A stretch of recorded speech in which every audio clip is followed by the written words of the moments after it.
Long ago, the great god announced the creation of the world. The god then commanded animal followers to descend and guide humanity.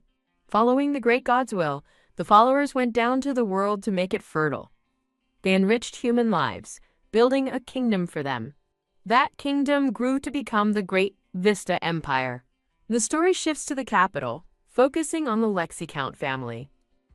This magnificent estate is a testament to the Count's status and influence. A girl named Ellie worries about her young lady's sudden marriage up north, but the lady, wearing a red hood, confidently tells her not to worry. The young lady hints at a deeper concern, prompting a tearful Ellie to promise she will be all right. With a smile, the young lady makes a toast to the rabbit's safety. A caravan of carriages proceeds toward a distant castle. Phew! The girl in the red hood lets out a sigh inside the carriage. Inside, 9-year-old Shayla Lexi realizes she is truly getting married into the Grey Wolf family. She quietly refers to herself as a shameless rabbit. The founding myth of the Vista Empire is recalled, created by animals who served the great god.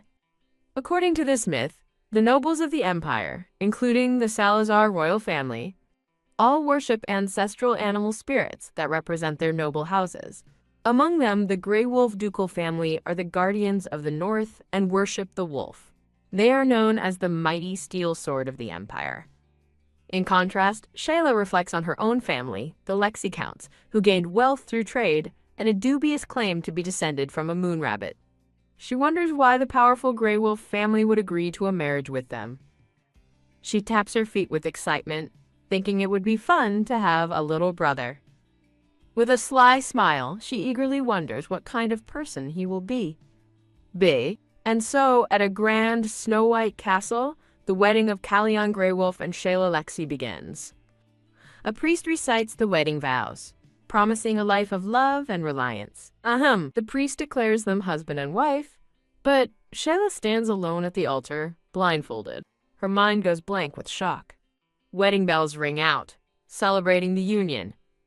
Later that night, Shayla is furious, questioning a wedding with a bride but no groom. She fumes over the shabby ceremony and the insult of the groom not even showing his face, especially for a grand family like the Grey Wolves. She nervously recalls another unsettling detail from the ceremony. It was the intense, unnerving way the Duke of Grey Wolf had looked at her. Shayla trembles, certain that something is terribly wrong. A servant informs her that young Master Callion is already in the bedroom, which confuses her since he didn't even attend the wedding.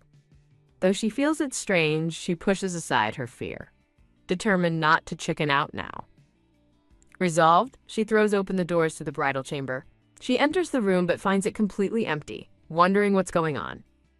As she stands there, she catches a strange, foul smell in the air. She sniffs around the clean room, trying to locate the source of the bizarre odor. Panicked, she covers her mouth, suddenly worried that she is being watched and must be careful. Looking at the empty bed, she begins to fear her new husband didn't show up simply because he dislikes her. But then she wonders why the Grey Wolves would have chosen her specifically, and a dark thought emerges. She imagines herself as a rabbit sacrifice for the Grey Wolf family, recalling that some noble families offer herbivores to their predatory ancestral spirits. Her mind spirals into panic, realizing this marriage might actually be a rabbit roast. She screams in terror and trips, falling to the floor. Cowering on the ground, she hears a noise and wonders if the wolves rumored to roam the castle are real. Listening intently, she tries to determine where the sound came from. Her eyes dart toward a set of doors, thinking the noise came from the dressing room. Cautiously, she rises and approaches the dressing room door to investigate. Jerking to a halt, she takes a hesitant step forward. In the grand room, she spots a small, white, whimpering creature sleeping on the floor. Her heart pounds as her golden eyes widen in surprise. It's a fluffy white puppy, sleeping peacefully among sparkles. The puppy slowly opens its sad, beautiful blue eyes. Shayla kneels down, mesmerized by the tiny creature before her. A recollection explains that ancestral animal spirits are merely symbols for noble families. But rarely mutants are born, like Shayla and her twin sister Layla, who was born a rabbit. These mutants are considered a disgrace, as she remembers her father's disapproving gaze. Staring at the whimpering puppy, Shayla has a sudden, shocking realization about the rushed marriage. She realizes the gray wolf heir must be a mutant, then softly asks the pup why it's whimpering. She imagines the little wolf pup struggling to learn noble etiquette. She thinks the tiny, trembling pup is too small and helpless to even look like a wolf. Smiling, she realizes they are the same and suggests his mutant form is why he missed the wedding. As she reaches for him, asking if he's a wolf, the pup flinches away in fear. The wolf glares intensely, frustrated that she's not understanding him and demanding her attention. He lunges forward in a shadowy blur, startling a wide-eyed Shayla. The scene shifts to a map of Hemlock, in the northern part of the Empire. A story of the Grey Wolf Dukedom begins to unfold. Long ago, demonic creatures called Demos brought chaos and destruction to the world. A fierce, determined blue eye stares out from the darkness. A legendary black warrior, a wolf with a sword, was sent to defeat the evil. This is the legend of the Black Wolf, a hero prophesied to save the North. The prophecy foretells that the Grey Wolf heir is born with the fate of this Black Wolf. Back in the present, Shayla finds the angry puppy adorable and reassures him she's not ignoring him, but he thinks otherwise. She tries to relate to him, explaining she was a rabbit recently, but he just turns his back. She recalls how her own rabbit ears popped out when she heard about the marriage, earning a scolding. The puppy continues to give her the cold shoulder, and she impatiently asks if he'll keep ignoring her. He fumes silently, thinking the stories of devoted northern husbands are lies, and that he never wanted to marry. Shayla startles him by leaning in, asking if he hates her because her family is inferior. She smiles sweetly, getting closer, and asking if he simply hates her personally. Her directness leaves the little wolf completely flustered and speechless. Panicked, the puppy bolts, leaving a surprised Shayla reaching for him. She watches him flee, asking where he thinks he's going. Following him, Shayla declares the marriage invalid and demands he come out of hiding. The pup is shocked, retorting that he didn't even attend the wedding. She realizes he intentionally missed the wedding to nullify it, and he looks away guiltily. A wave of disappointment washes over Shayla as she understands his true intentions. She sits dejectedly, lamenting the month-long journey she endured like a fool. Clenching her fists, she feels utterly foolish for not realizing the truth sooner. A voice from hiding gives her directions to a storage room. He tells her to find someone named Henry for a carriage home, causing Shayla to ask if he hated her that much. Hurt, she asks why he proposed at all, then resigns herself to the situation and says, "All right." With a final goodbye, Kalion, she turns to leave as the puppy lets out a sad whimper. The puppy, Kalion, watches the door shut, wondering if she really left. He panics, regretting his actions and wishing he had at least said goodbye. Suddenly, Shayla snatches him from behind, triumphantly yelling, "Got you, you rascal!" The puppy yelps as Shayla, reappearing at the door, declares, "Oh, there you are." Having cornered him, she announces this is her home now, while he desperately tells her to go away. Standing outside the locked door he's hiding behind, Shayla declares she isn't leaving him, her husband. With renewed resolve, Shayla thinks she can handle a puppy and has no reason to leave. She collapses onto the bed, realizing she's stuck since the ceremony happened, and going home to her father is not an option. Her golden eyes sparkle with determination. As the 9-year-old drifts to sleep, she dreams of becoming the true power behind the ducal castle. Her dream turns into a nightmare as a shadowy figure screams, "You idiot!" A menacing voice, her father's, warns that if her sister Layla's existence is revealed, their family will be ruined. The nightmare dissolves into a blur of chaotic colors. Shayla jolts awake in bed, terrified and covered in a cold sweat. Seeing the morning light, she sighs with relief that it was just a bad dream. Still shaken, she sits up and worries about her sister's safety. She looks around the empty room with a questioning gaze. Noticing the doors are open, she wonders if Kalion left in the night. As Shayla peeks out the door, a servant announces her arrival, and Shayla invites her in. The headmaid introduces herself as Sandra, and Shayla politely greets her. Sandra informs her that the maids will now help her get ready for the day. While being attended to, Shayla asks if anyone has seen Kalyan.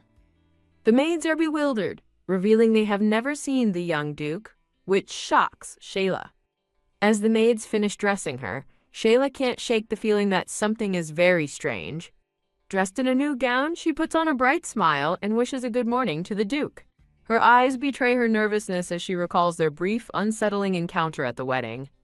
She enters a vast dining hall and sees Duke Christopher Greywolf at the far end, his cold aura making her shiver. The duke confirms her identity, asking if she is Shayla. He summons a butler named Antonio to bring their meal. With a stern look, the duke invites her to sit, and she nervously agrees. Shayla walks the long distance to her seat, anxious about being left alone with him. A gasp escapes her lips as she looks up at him with wide, fearful eyes. Standing before him, she's overwhelmed by his intense presence, which reminds her of the king. The duke fixes her with a piercing stare, demanding she honestly answer his questions about the previous night. A brief interlude marks a transition in the narrative. Seated at opposite ends of the massive table, the duke asks if she met his son. Shayla nervously confirms, silently wondering if it's appropriate to mention how cute his son is. She listens with a puzzled expression to the duke's next words. In a chilling memory, the duke's voice states, "I heard you were born a mutant." The memory of her father's threat echoes, warning her that her mutant status must remain a secret to protect their family. The duke leans forward, asking pointedly if she understands what he's implying. Shayla readily agrees, promising to do her best to help Kaylin become human as soon as possible. The duke's eye narrows with a glint of determination. He and Antonio depart, leaving Shayla alone at the table as a servant brings in the food. Antonio expresses his surprise, praising her for understanding the duke's intentions so quickly. He explains that the duke is a man of few words, accustomed to the strict hierarchy of his knight order. Shayla's eyes widen in surprise as Antonio reveals a massive salad, inviting her to eat. The meal, a vibrant salad, was specially prepared for the young lady from the rabbit family. Looking at the fresh greens, she laments that in the livestock-focused Hemlock region, she thought she'd never see chicory again. The duke is shown in a quiet, thoughtful profile.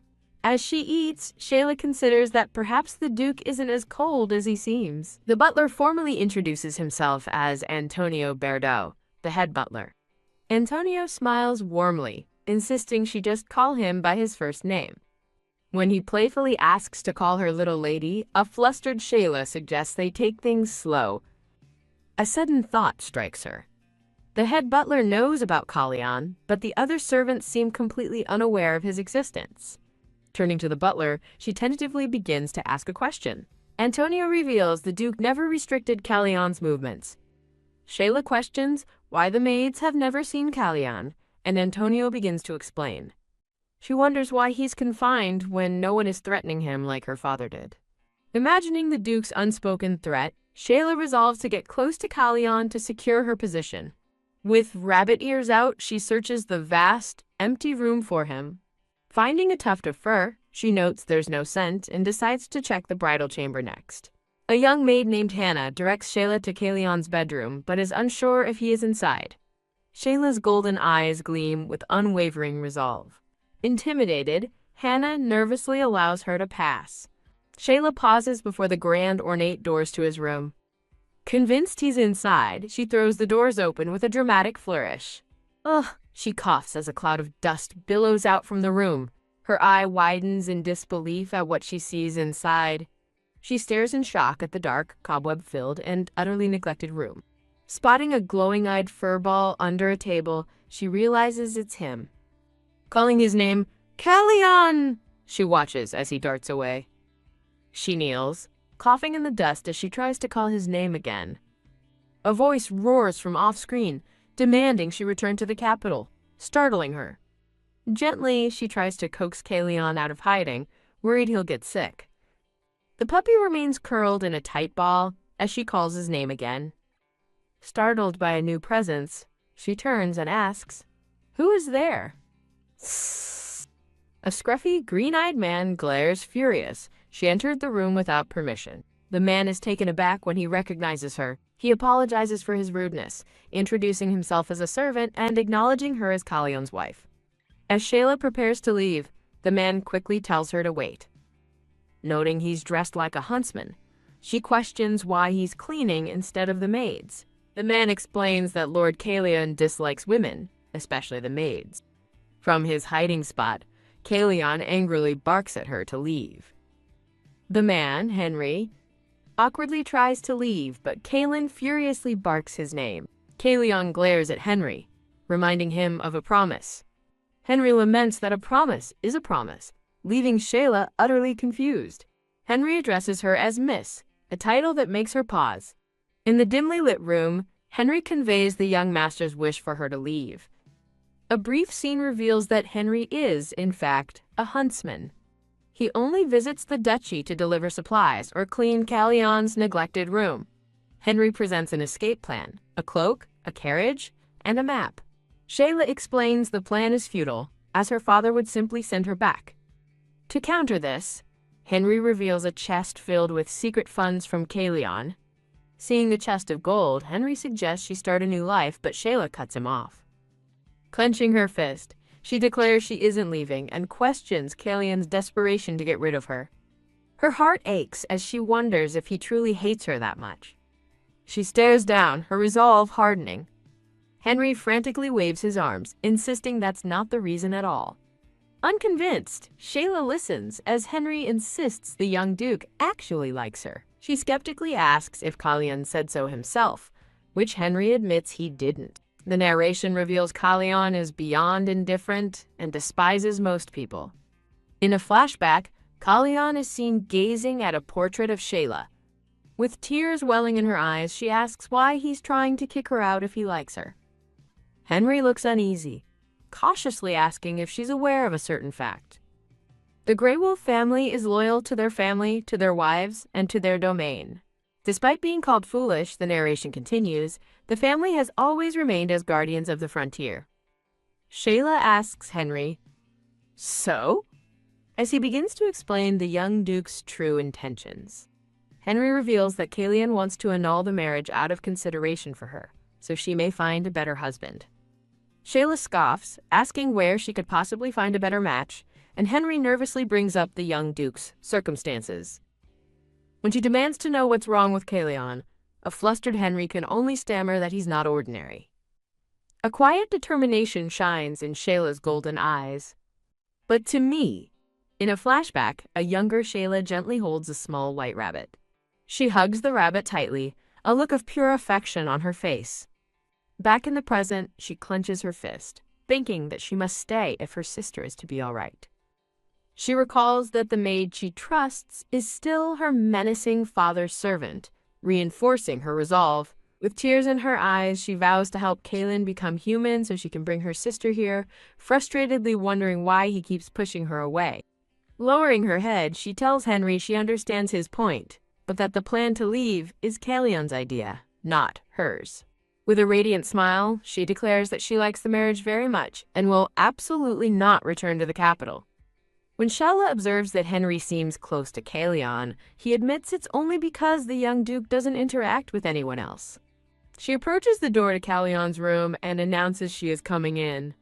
Now wearing full cleaning gear, Shayla announces she's going to clean his room and invites him to watch. Recalling how she cared for her neglected sister, she feels confident that taking care of a mutt will be a piece of cake. With vigorous sweeps, she begins cleaning the dust-choked doorway. She continues to sweep with great effort. The determined cleaning continues in front of his room. After some time, she pauses, surveying the room she started to clean. Overwhelmed, she realizes she's been scrubbing one spot for an hour and admits the room is a serious challenge. Stepping outside, she calls for the maid, Hannah, asking for a bit of help. Hannah is shocked by the young madam's dirty state, as Shayla explains the room's filth and asks for cleaning supplies. While Hannah panics that the young madam is cleaning herself, a weary Shayla insists she can't let him live in dust. Understanding the situation, Hannah places her hand on a fresh pillow. The young maid puts her hands on her head, wondering what she can possibly do to help. With a flash of inspiration, Hannah turns and offers to provide her secret weapon. As she uses the new tool, Shayla admits that even with help, the room is still a difficult task. Peeking from the doorway, Hannah worries if the young madam can manage the monumental task by herself. Shayla holds up the mop, identified as the secret weapon Hannah handed her. She scoffs at the dramatic marketing for the high-priced premium cleaning detergent she's now using. Admitting the product's performance is surprisingly good, she suddenly notices something about the merchant's name. As the sun sets over the castle, she decides she's done enough for one day. Popping her head into the room, she cheerfully promises a startled Kaylin she'll be back tomorrow. Kaylin grumpily tells her to go back to the capital, but she just waves a cheerful "see you tomorrow" and leaves. The fluffy puppy lets out a sigh, a faint blush on his cheeks as he lies on the clean floor. Shayla struggles to haul a large bag of trash out of the room. She discovers a cart for laundry and a washstand with a towel, left for her with helpful notes. Hannah spots a clean Shayla walking down the hall and asks if she's back. With a small smudge still on her cheek, Shayla looks surprised by the question. She flops onto her bed in a fresh nightgown, stretching and exclaiming how refreshed she feels. As Hannah wishes her a good night, Shayla asks her to wait a moment. Shayla thanks Hannah for her help, leaving the young maid confused about what she did. Smiling warmly, Shayla points out that Hannah thoughtfully left the cart and prepared her room for her in advance. She asks why Hannah would go to such lengths for her, and the maid hesitates to answer. With a determined fist pump, Hannah declares she did it to support the young madam, the future true power of Castle Greywolf. Hannah explains that historically, the Duchess of Greywolf has always held the true power, leaving Shayla to wonder if that applies even to the cold, current Duke. A brown-haired maid named Ellie humbly insists she's just a sycophant. In the bedroom, Sasha's thoughts reveal Ellie's confession. She did it all for a raise and career advancement. Pafte, delighted Sasha giggles, puffing her cheeks at the honest confession. Sasha laughs openly on the bed as Ellie earnestly insists she's being serious. Calming down, Sasha promises to help Hannah later, asking her to listen to a story first. Sasha asks Hannah if she knows what's inside Lion's room, but Hannah admits she's never been inside. Her story begins with a vision of a dark, swirling miasma on the ceiling of that room. The scene shifts to a maid, her face masked, staring up in a grand room. The tale describes demonic creatures, the Demos, appearing from another realm, and a warrior who fights them. That warrior is the legendary Black Wolf, the heroic myth of the North, destined to drive back the demons. The story flashes back to Lion's parents, a black-haired man and a silver-haired woman, when Lion was still in the Duchess's womb. Returning to the present, Sasha poses a hypothetical question to Hannah about being the child from that prophecy. She asks what Hannah would do if she were born a mutant, a white wolf, instead of the prophesied black one. A stunned Hannah is left utterly speechless by the question. Gasp! Realization dawns as Hannah understands Sasha is talking about the young lord. Panicking, Hannah waves her hands frantically, swearing she knows nothing, but Sasha calmly clarifies it's just a what-if scenario. Sasha looks at her intently, asking what she thinks she would do in that situation. Hannah's eye fills with a single tear as she considers the painful hypothetical. Lost in thought, she murmurs that she would probably... The scene transitions with an image of delicate, light blue roses. Night falls over the grand, steeple-roofed ducal estate. A small white puppy, Lion, emerges from behind a curtain. He observes the tidy room, noting it looks completely different since Sasha cleaned it and wondering if it was difficult for her. A faint blush dusts his cheeks as he questions why she would go to such trouble just for him. From behind a curtain, a mysterious man in a hat hands a bag to Lion, confirming he brought what was asked for. As the man leaves, he addresses Lion as young master, but the puppy watches him with a look of stern authority. The man nervously says it wasn't difficult, but Lion snarls, telling him to stop talking back and just do as he's told.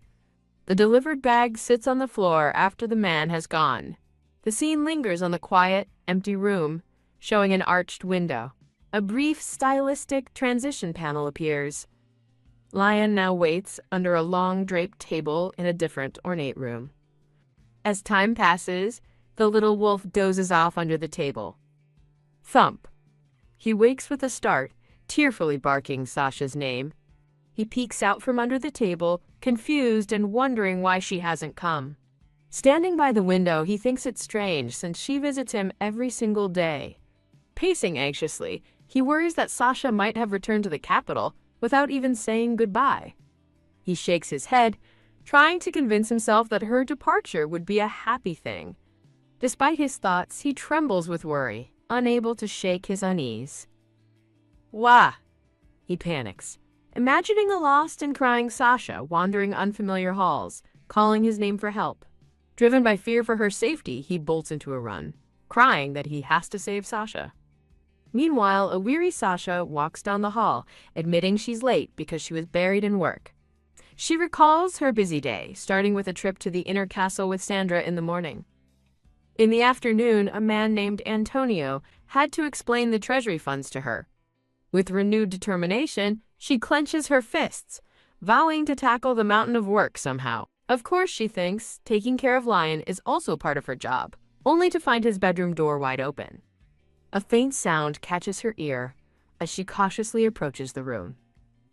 She calls his name and finds a disheveled Lion, panting and covered in leaves, who looks up in surprise. She's shocked that he went outside, while he's stunned that she hasn't left for the capital after all. It dawns on her that he went looking for her because he thought she had left, as a flustered Lion vehemently denies it. She teases him, knowing he was waiting for her, but he loudly insists he wasn't while his tail wags uncontrollably. Henry restrains his urge to kiss the sleeping Shayla, believing patience is a virtue. Shayla decides to finish tidying up the room, with Callion at her heels. With the room nearly clean, she stands determined, knowing one last task remains. She considers throwing out a dilapidated old wardrobe that clashes with the room. She wonders if the wardrobe holds anything important, dismissing the idea of old clothes. Turning to the puppy, she asks Kaylin if she can open the wardrobe. From across the room, Callion reluctantly gives her permission. Puzzled by his strange silence, she decides to open it anyway. With a gust of air, she throws open the wardrobe doors. Her eyes widen in disbelief as she questions what she's seeing inside. A flashback reveals a maid's thought that the contents are likely something sad. In the past, the maid explains that a mother dies if she gives birth to a mutant, causing a younger Shayla to realize why she and her sister never knew their mother. A flashback shows a somber man holding a newborn over the body of a deceased woman. The man weeps over the baby, burdened by a father's profound grief. Inside the wardrobe, Shayla discovers a collection of brand new baby clothes. She touches the carefully made garments, realizing they've never been worn. Waiting for our beloved baby Callion, mother, winter of 1277. Clutching a small garment, Shayla's resolve hardens. She looks over the newly cleaned room toward the master bed.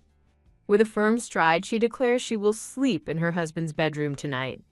She tucks herself and Callion in on a chaise lounge. In a peaceful scene, she sleeps soundly while cuddling the small white puppy. The castle is shown under a tranquil moonlit sky. Shayla awakens with a start, wondering about a pungent smell. She sits up to find Kaylin gone and the balcony door ajar. On the balcony, she finds Callion eating something and asks what it is. Recoiling from the awful smell, she again asks what he is eating. She reasons his sense of smell must be sharper in animal form and wonders how he can stand it. In a panic, she screams for Callion to spit out what he's eating immediately. She grabs the puppy, frantically trying to pry its mouth open. As he struggles, she's shocked to realize he's incredibly skinny beneath all his fur. Holding up a small sack, she realizes he's been skipping meals to eat its contents. She angrily demands to know what he has been eating. He reveals a large bulb of garlic. An encyclopedia entry identifies garlic as the devil's seed, making Shayla tremble with fear. Crying, she hugs Callion, asking if someone threatened him into eating the devil's seed. Callion admits he asked Henry to get it for him, baffling Shayla. "Wah!" he cries, exclaiming he was told he could become human by eating 100 of them. Stunned, Shayla listens as Callion recounts a story from a merchant about a bear who became human after eating garlic. She erupts in frustration, yelling that the story is nonsense, Kalyan sadly wonders if he had to eat all 100 at once, prompting Shayla to ask how many he's had. He answers, 81, and she despairs, realizing he's eaten only garlic for 3 months. She forcefully grabs him, shouting that he's a stupid idiot. She explains that eating garlic won't make him human, and that merchants invent such stories to sell products. A tearful Kalyan admits he thought the story was strange. Shayla's expression shifts with sudden resolve. She boldly tells a confused Kalyan that she knows how he can return to his human form. With sparkling eyes, she prepares to sell her lie. As she elaborates, a narration explains her strategy of using bold emotion, which convinces Kalyan it must be true. The puppy excitedly barks, asking why she didn't tell him sooner. Shayla calls out Kalyan for hiding under the bed. He tries to act cute but flusteredly denies it. When Kalyan asks how to become human, Shayla reveals he must follow her step-by-step training. The first step is to eat well, which he does with gusto. After his meal, a full Kalyan dozes off as Shayla reflects on his hunger. Her thoughts turn toward her father as the scene transitions. Shayla informs her father she will now be eating breakfast in the bedroom with Kalyan. She takes her leave from the dining room, leaving her father to his wine. The Duke's aide observes that Shayla is remarkably perceptive for her age.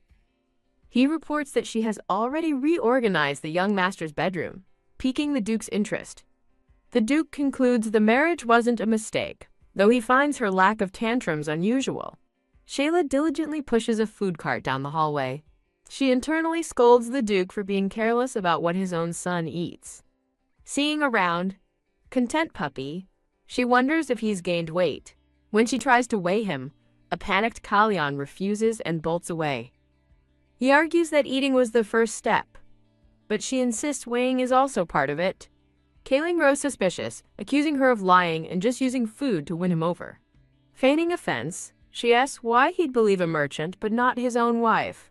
She offers to show him proof, threatening to leave if he still disbelieves her. Insisting on intimacy, she tells him to call her by the nickname Sasha.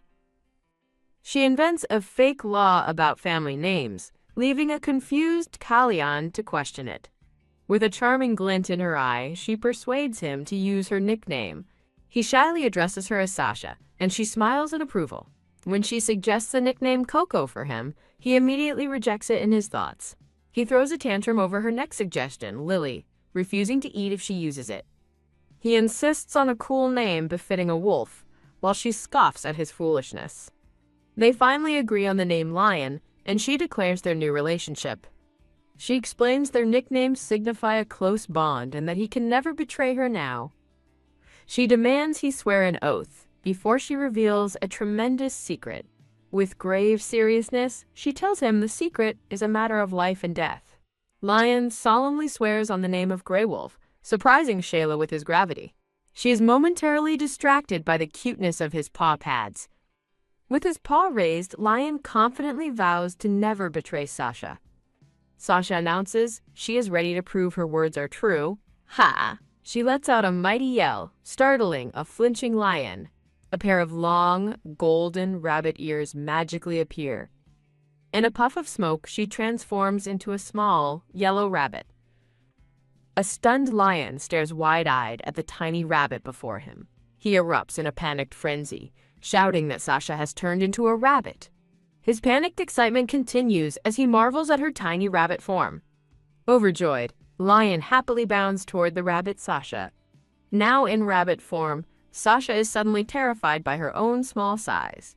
She stops his approach with a tiny paw on his nose, confusing him.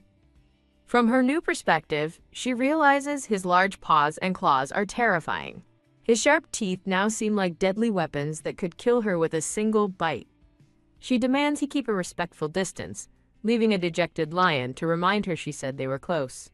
She plays the wife card, asking if he'll disobey her, and he immediately surrenders.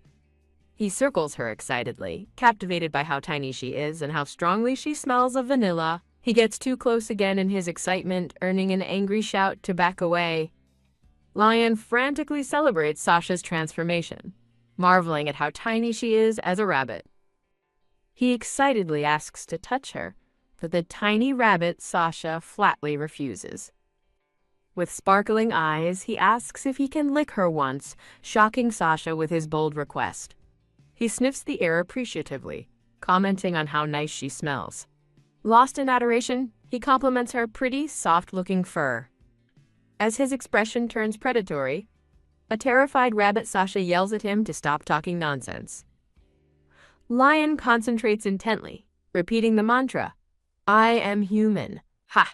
She suddenly collapses from exhaustion, and a worried Lion rushes to her side. Lying on the rug, she reassures him, wondering how long it's been since she last transformed. Her thoughts are interrupted by a flash of a dark, menacing figure with glowing eyes. Her expression hardens with determination. Getting to her feet, she tells a concerned Lion that she's fine and orders him to try transforming. Lion sits obediently and concentrates, chanting that he is human. Shayla lets out a sudden, startled scream. Lion's hopeful thoughts fill the air, asking if his transformation worked. Holding her breath until her cheeks puff out, Shayla thinks she can't stand it anymore as Lion eagerly asks for the results. Ah! Her scream echoes from the castle as she lunges toward him, calling him an adorable puppy. She smothers the struggling puppy in a flurry of affectionate hugs and kisses. Later, on the balcony, she makes him promise not to tell anyone about her ability, fearing she'd be sold to a circus. Lion solemnly agrees, stating that in the north, a promise is more sacred than life itself. A vision of a young boy and girl at sunset appears as he vows he will never betray Sasha. A close-up reveals the profound emotion in Shayla's eyes. Shayla steels herself, thinking she's alone in this world and can't possibly rely on the idiot mutt. Seeing his fluffy form, she thinks he must be disappointed he couldn't become human. As she tries to speak to him, she's distracted by his furiously wagging tail and asks him what's wrong. Lion excitedly realizes she just called him by his nickname Lion for the very first time, leaving a confused Sasha to ask, "I did." Whoa. He joyfully confirms she did and playfully tackles her with licks. She cries out for him to stop as the scene pulls back from the balcony. The scene shifts to a snowy mountain range as Shayla begins writing a letter to her beloved nanny. She writes that she's doing well in the cold and harsh Hemlock Mountains. The letter adds that the people have been kind and are treating her well. She starts to write that her husband is a fool, then immediately decides against it. She worries her father will read the letter before it's sent and that her nanny will show it to someone named Ellie, holding the letter signed from her rabbit Shayla. She hopes Ellie will understand its hidden meaning. Her true intention is revealed. A coded message asking about her sister, who is shown as a white rabbit in a cage. She recalls her sister Layla, a white rabbit her father kept caged, ready to pass her off as a pet if discovered. A tear falls as she laments the dangerous journey that separates her from her sister and the chaos that would ensue if she went missing. Wiping her tear, she resolves to become the perfect gray wolf so that everyone will need her. She vows to become so powerful that her father, Count Lexi, won't be able to stop her when she comes to take her sister away. Back at her desk, she is interrupted by a knock and invites someone named Antonio to enter. A smiling man named Antonio enters, politely asking how things are going with the young duke. Shayla says they are getting close, internally noting she can't mention her rabbit form is the reason why. She mentions Lion sat on her lap, a revelation that Antonio, who calls it amazing. When she asks why it's so surprising, Antonio explains that the young duke has never willingly initiated contact with anyone before. With a serious expression, she asks why Lion keeps his distance from people. Antonio's face turns somber as he explains that Lion was never very outgoing to begin with. He continues, stating that an unfortunate incident made his isolation even worse. He reveals the shocking truth. 5 years ago, when Lion was only 2, he was kidnapped by one of the maids. A shocked Shayla asks if the maid really kidnapped him. A flashback shows a maid explaining she wanted to take the lonely puppy home to spoil him. Antonio confirms they found something troubling when they went to retrieve the young lord from the maid's house. As Antonio explains Lion's growing avoidance of people, a vision shows the small puppy tied to a post. Antonio reveals Lion has grown to hate maids, and Shayla asks what punishment the kidnapper received. Shayla erupts in anger upon hearing the maid was only banished, questioning such a light punishment for the Grey Wolf heir. Antonio explains the light sentence was because the young lord refused to reveal his true identity. Her thoughts clarify that Lion was too ashamed to admit he was Kalion Greywolf. She realizes he must have hated being treated like a pet, making it even more humiliating to reveal his royal lineage. Shayla quietly wonders if she hurt him too by calling him cute. Antonio earnestly pleads with her to help the young lord become his true self again. Later, as her maid brushes her hair, Shayla calls out to her, Hannah. As Hannah brushes her hair, Shayla asks a hypothetical question about the mutant young lord, prompting Hannah to note her constant focus on him. Shayla asks what the real problem is, if someone can't admit they're the young lord, and Hannah ponders the question. A dark vision shows a small puppy facing a crowd of mocking figures, as Hannah suggests people's negative reactions are the problem. Shayla argues his status as the Grey Wolf heir should change everything, and a startled Hannah agrees no one would dare disrespect him. She reflects that the Duke, Antonio, and Sandra are kind people, unlike her cruel father. With sudden clarity, Shayla realizes what Kalion truly needs. She points at Lion, declaring his problem is a lack of confidence. A baffled Lion listens as she explains confidence is about believing in yourself. She lectures that belief can make things real, while privately wishing Lion had half of her overconfident father's ego. She commands a confused Lion to lift his drooping tail. Lion puffs out his chest, imagining himself as a mighty wolf whom no one can look down on. As she encourages his positive thinking, he thinks she sounds like a scam artist, a thought she mentally confirms. She announces the first step to building confidence is marking his territory, leaving Lion clueless. She explains marking will make him feel freer, illustrated by a heroic image of him planting a flag. Pointing out his habit of hiding under the bed, she says he must be confident in his own room first, and he silently agrees. When Lion asks how to mark, she turns and says she will show him. Poof! She transforms into a rabbit again, to Lion's delight. A pair of excited puppies beg to lick the annoyed rabbit Sasha, who flatly refuses but considers letting them smell her. He gets his wish, happily nuzzling her and declaring she smells like sweet vanilla, while she finds his meaty smell unpleasant. He accurately identifies all the ingredients from her recent meal. She praises his good sense of smell and tells him the herb he identified is chicory. After she calls it her favorite, Lion nuzzles her affectionately and decides he likes chicory too. He gives her a sudden, slobbery lick across the head. An outraged rabbit Sasha shouts at him as he leaps back in surprise. Fuming at his hypocrisy, she calls him rude for licking her when he hates being touched, prompting a meek apology. She demonstrates the proper marking stance by lifting her leg.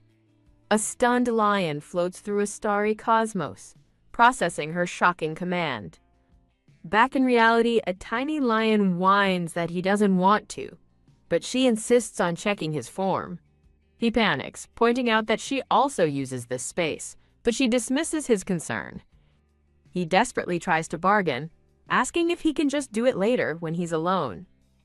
Sensing it's better not to force him, she agrees, and a tearfully relieved Lion asks if it's really okay. She confirms it's fine, but immediately orders him to lift his tail, muttering about the state of modern wolves. Relenting, she invites him to come smell her instead, and he bounds toward her happily. Their moment is interrupted by a sound, and a startled Shyla, now human again, asks who's there. A voice from the hall identifies himself as Antonio and asks if the young lord is inside. When Antonio asks to enter, she consults Lion, who tells her to do as she pleases. Granting permission, Shayla calls for him to come in as the door creaks open. Sasha asks a man named Antonio for his opinion on her dress, but he humbly defers to her taste.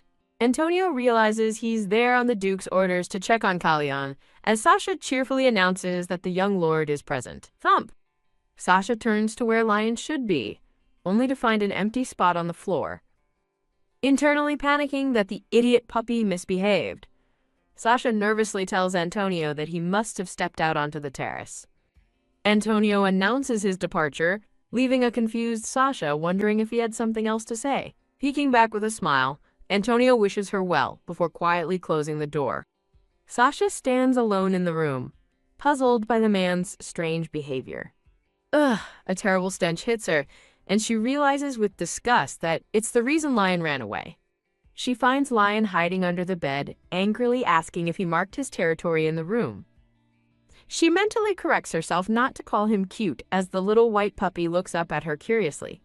Clapping excitedly, she calls him a good boy, while his wagging tail betrays his thought that he didn't do anything special. As Sasha smiles with her hands clasped, Lion quietly addresses her. A blushing Lion asks if she was about to give him a hug. The scene focuses on his small, clean paws standing on the floor. A quiet moment of affection hangs in the air between them. Thinking back, Lion complains that she hasn't petted him all day, a fact that seems to surprise her. A pouting Lion wonders if she's upset, but Sasha thinks she's the one holding back for his own good.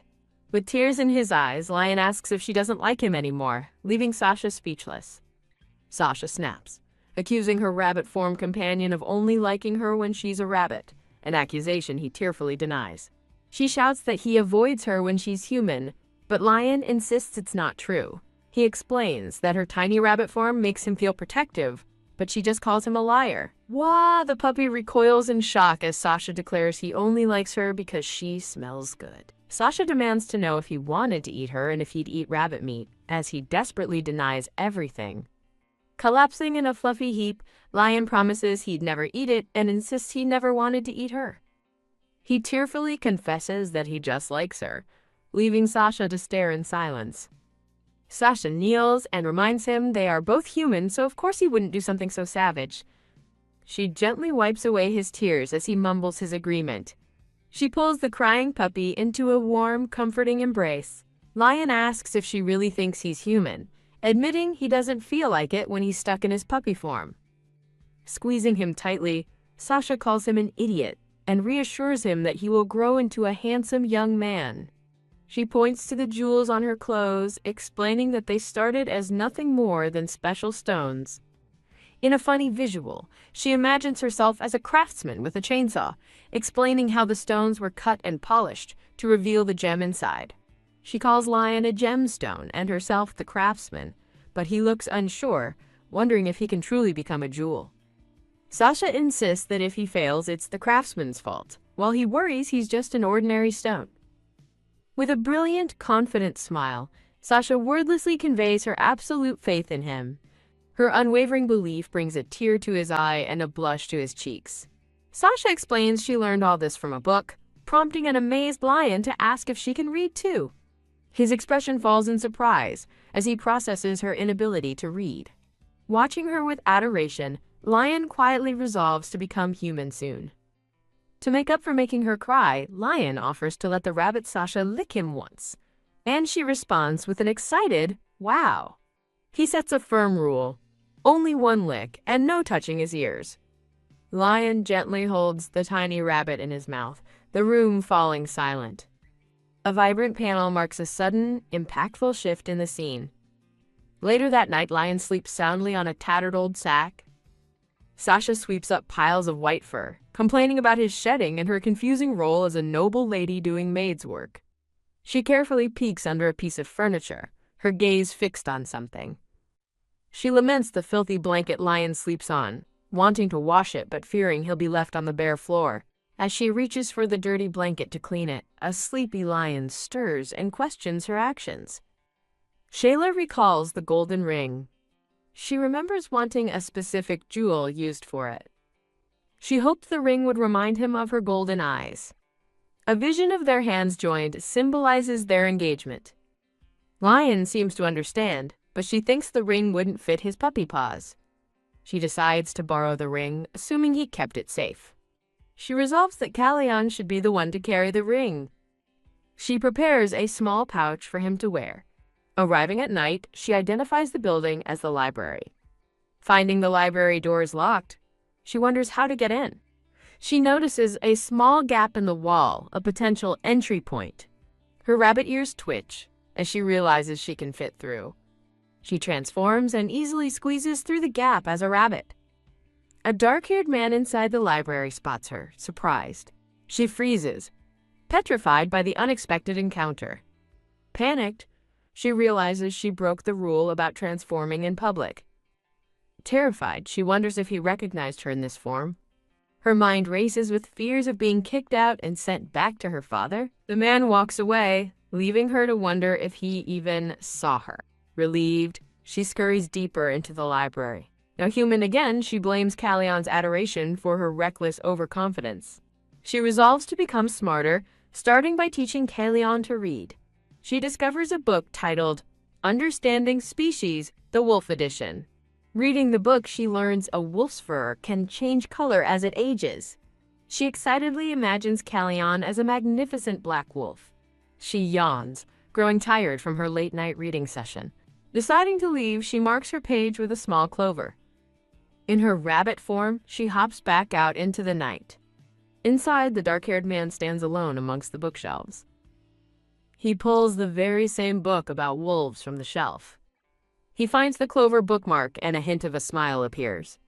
Shayla presents a financial ledger to Antonio for his review. Antonio is stunned that she's keeping a ledger, something no one asked of her. As she explains the ledger, Antonio questions her financial knowledge. She defines consumption as buying wants, like expensive lace. Expenditure, she explains, is for necessities like Callion's curtains and food. She chides them for neglecting Callion, but Antonio is just impressed by her meticulous work. She proudly tells Antonio she's teaching Callion to read. Antonio is overcome with emotion, realizing no one else could teach him. An idyllic vision shows her happily playing with Lion. Antonio formally asks Shayla for a favor. Her wide eyes reflect her curiosity. Antonio hesitates, trying to explain the nature of his request. Antonio reveals that no one has been able to bathe the young Duke since his nanny left. Shayla is shocked to learn the nanny left 5 years ago. Horrified, she realizes Callion hasn't been bathed in 5 years. With a strained smile, she reluctantly agrees to bathe the young Duke. A happy Lion greets Sasha as she enters the room. He rolls over excitedly, as she notes he's becoming braver.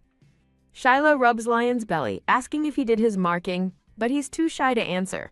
With a bright smile, she suddenly announces it's time for a bath. A shocked Lion processes her words, wondering if he heard her correctly. She beams, cheerfully confirming that it is indeed bath time. With a whoosh, Lion bolts across the room to get away from her. She asks why he's running, and he nervously pretends he just wanted to stand there. She playfully calls him a liar as she slowly advances on him. With a knowing grin, she points out that he's clearly running away. She finally corners the flustered puppy against the door. Getting serious, she tells him that even though he's cute, she needs to be honest. The awful truth hits him like a ton of bricks. He smells terrible. He's stunned by the accusation, but she insists the stench is truly awful. She gently explains that bathing is for his health, but he still hesitates. Just as she gets close, he makes another dash for freedom. He hides under the bed, defiantly refusing to come out and bathe. He argues that being cute should be enough, but she declares it's not. A sudden yelp of "Ow!" comes from under the bed. Shayla cleverly fakes an injury, causing a panicked Lion to peek out in concern. Her dramatic display of tears and accusations of being hurt sends Lion into a full-blown panic, and he apologizes profusely, begging her not to be upset. Completely guilt-tripped, he tearfully gives in and agrees to bathe. Holding the now subdued puppy, she makes him promise to go through with it. The bath begins, revealing he's so dirty that the soap won't even lather. She wrings out his fur, showing him the shockingly pitch-black water. As she rinses him, he hopefully wonders if he'll finally smell nice like her. He decides that making Sasha happy is worth the dreaded bath. Still worried, he asks if her injury is okay, and she assures him it's fine. She notes how surprisingly well-behaved he is compared to her own sister. A brief memory shows her rabbit, Sasha, calmly enjoying a bath. She sheepishly admits she lied about being hurt, which completely shocks him. He isn't angry, just incredibly relieved that he didn't actually hurt her. The incident prompts them both to realize they must be more careful with each other. After the ordeal, she quietly holds the freshly cleaned and towel-wrapped puppy. Elsewhere, a report is given that the young madam is getting along well with the young duke. An aide recalls how the young duke viciously attacked and drove away all previous tutors. Antonio happily informs the Duke of Shayla's progress, from reading lessons to the recent bath. With newfound hope, the Duke declares that Lion will attend the Hunt Festival banquet. He plans to prepare a seat for his son, though his aide privately doubts it will be that easy. Antonio, however, has complete faith in Shayla's positive influence. The Duke agrees that Shayla is doing well, admitting he disliked her family at first.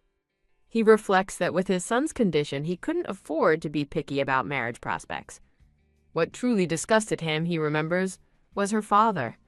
A memory shows Kalyan choosing Shayla's portrait, a fate she never would have imagined. His initial plan was to let Kalyan find someone he truly wanted.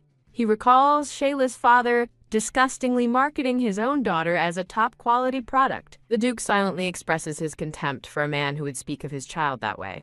He considers the immense pressure she must have endured under such a father. He muses over her unusual maturity, like keeping complex ledgers at only 9 years old. After a moment of thought, he decides to accept her eccentricities. He concludes that if her only issue is occasionally turning into a rabbit, it's a trivial matter. The Duke orders preparations for the banquet to begin, and Antonio agrees. Antonio suggests inviting Lady Blanche, given she's a new family member. A flashback introduces Blanche, their former adopted daughter who married the Count of Pigi. The Duke coldly dismisses the idea, stating she is no longer part of the Grey Wolf family. Leaving the room, Antonio simply acknowledges the Duke's decision. As he walks away, Antonio contemplates another important matter they must address soon. Lion gazes at the full moon as a thought reveals he will turn 8 after the next hunting festival. This is noted as a vital time, when he will receive the call of the moon. A blonde girl in a blue dress, Shayla, cheerfully opens the door and asks Lion how he's been. She notices his sad expression and asks why he looks so down. When he quietly denies anything is wrong, she senses he's not telling the truth. Panicked, she debates calling a doctor, unsure if he needs a veterinarian or a physician, before calling out for Sasha. Lion finally speaks, confessing to Sasha his wish to become human, just like her. She grabs him, passionately encouraging him to be confident in his progress. Lifting him up, she promises that his patience will eventually be rewarded. As a vision of a crying lion appears, Shayla walks outside, wondering if she's being insensitive. She reflects that she may have forgotten the hardships mutants face since becoming human. Deciding to experience it again, she resolves to transform into a rabbit one last time. From behind a bush, a rustle signals her transformation. She hops through the snow, now a small yellow rabbit. She freezes in fear as 2 servants tower over her, looking enormous from her new perspective. She worries about being stuck as a rabbit and imagines a man finding her delicious. She realizes that if people accept Kalyan as he is, he won't have to fear them. She understands that being accepted is what truly matters, regardless of his form. Determined, Shayla vows to help Kalyan learn to love himself. A flash of light marks her change back into her human form. Now human again, she walks past a maid carrying a basket.